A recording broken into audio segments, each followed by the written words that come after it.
Hai semuanya, selamat datang di channel ini lagi. Bagaimana kabar kalian semua? Semoga sehat selalu ya, amin.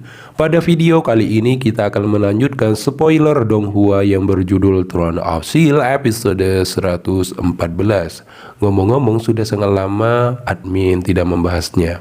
Sebelum kita lanjut jangan lupa untuk like, comment, and subscribe ya, agar tidak ketinggalan notifikasi seputar Donghua. Kalau udah, mari kita lanjut episode sebelumnya ya.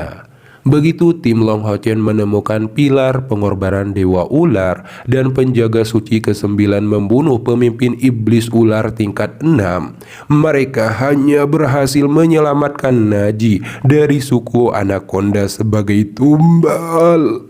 Namun di saat Hao Yue menyerang pilar pengorbanan, dia dan Long Ho Chen terjerat oleh pilar dan putra Dewa Ular Adumali Sisi muncul tingkat 8. Di saat itu juga kekuatan spiritual Long Ho Chen dan Hao Yue diserap, tapi dihancurkan oleh tekanan yang mengerikan dari Hao Yue. Kemudian terjadilah pertarungan yang cukup sengit antara Sisi dengan Long Ho Chen dan Chai Er. Setelah beberapa pertukaran, Chai Er berhasil melukai jantung Sisi, tapi itu masih tidak berpengaruh yang membuatnya marah dan memfokuskan dirinya untuk membunuh Chai Er. Namun Long Ho Chen tidak membiarkan hal itu. Terlebih lagi kombinasi Long Ho Chen dan Chai Er yang instan, Sisi sangat kerepotan. Jadi akhirnya dia berubah menjadi ular besar dan menargetkan Chai Er. Di saat kritis, Long Ho Chen menjeratnya dan Chai Er menggunakan tampilan Dewa Kematian dan melepaskan jurus kematian mutlak. Di saat itu juga Long Ho Chen melepaskan jurus terkuatnya, Dekrit Dewa, yang akhirnya membunuh putra keempat Dewa Ular menjadi beberapa bagian.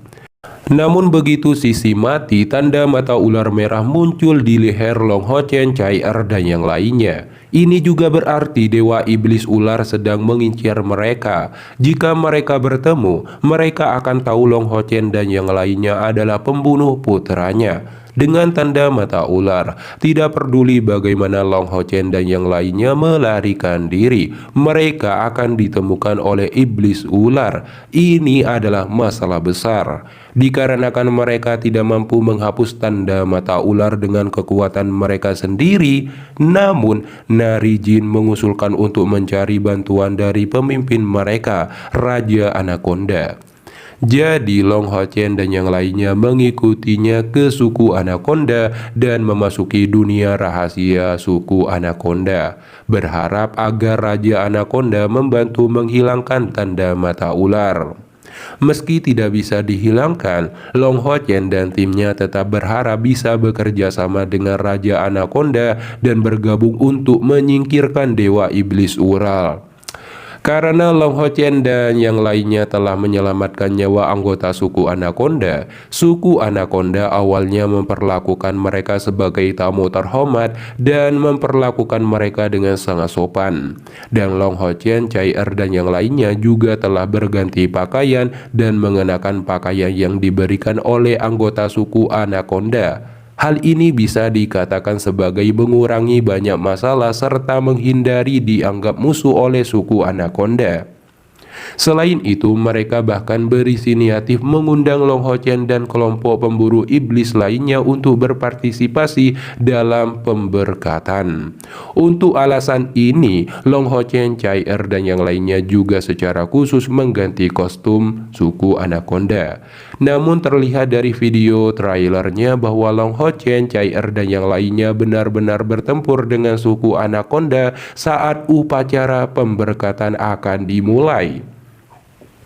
Hal ini terutama disebabkan oleh adat istiadat upacara pemberkatan suku Anaconda, karena suku Anaconda menggunakan bayi yang baru lahir saat berdoa atau memohon permintaan kedamaian. Imam besar suku Anaconda menari di depan bayi tersebut, yang jelas berarti bahwa dia bersiap untuk mengorbankan nyawa bayi itu demi kepentingan sukunya sendiri. Tentu saja Long Ho Chen tidak menyangka bahwa suku Anaconda akan menggunakan seorang bayi untuk dikorbankan ketika mereka melakukan ritual doa. Cai Er dan yang lainnya juga tidak bisa menahan diri melihat bayi yang tidak berdosa dijadikan tumbal. Jadi mereka langsung menghentikan suku Anaconda. Hal ini dianggap oleh suku Anaconda sebagai menyabotase upacara pemberkatan, dan kedua belah pihak secara alami langsung bertarung satu sama lain. Dalam pertarungan itu, suku Anaconda ditekan sedemikian rupa. Anggota suku Anaconda hanya bisa marah dan menyuruh mereka pergi.